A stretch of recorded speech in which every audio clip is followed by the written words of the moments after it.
1, 2, 3. Congratulations sa ating City Health Department. At the count of 3, 1, 2, 3. Malaking tulong po talaga ito at imbis na kung saan-saan pa magpapatest ang ating pati mga commercial establishments, talaga naman magpapatest sila, imbis na kung saan-saan sila, dito na rin tayo. Dito na rin sila sa lungsod ng Pasig, sa ating LGU facility magpatest.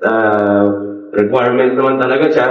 Sa totoo, baka mas mura pa sa atin, kumpara sa iba. Pag tinitingnan ko yung mga, nung tinanong ko dati kina Doc Dancel, yung rates sa mga privado, siyempre private, natural na mas malaki yung kita nila. Tayo sa LGU, maaari din naman ito maging income generating, hindi naman tayo malulugi dito, pero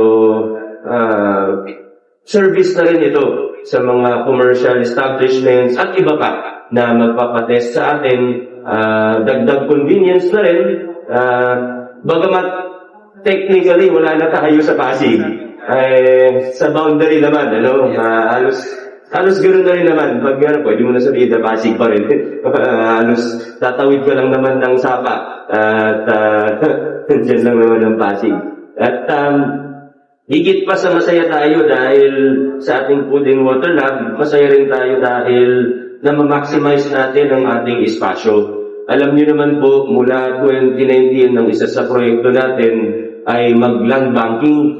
Pag may nakikita tayo mula Nagpayong hanggang Palatiw, pag may nakikita tayong bakante, reasonable ang presyo, binibili ka agad ng lokal na pamahalaan dahil ang Pasig, dadami ang tao, dadami ang pangangailangan, pwedeng lumaki ang mga problema, pero ang espasyo sa luang lupa, hindi dadami. Ito na yun, yung Pasig, ganyan na kalaki yun, hindi na siya lalaki, 100 years, 200 years, ito na yung espasyo natin, ito na yung lupa natin. Kaya magandang makapag-land banking. At nagagawa naman natin, hanggang ngayon, meron tayong mga tinitingnan, nag-negotiate tayo, pag may mga lupa talagang kailangan, ay ni-expropriate pa nga natin. May mga iba na malapit lang, gaya ng property na ito, gaya ng property nung sa Daang Bangkas na maaaring ibang LGU na talaga, pero ka-boundary, magagamit pa rin ng city government when the purchase din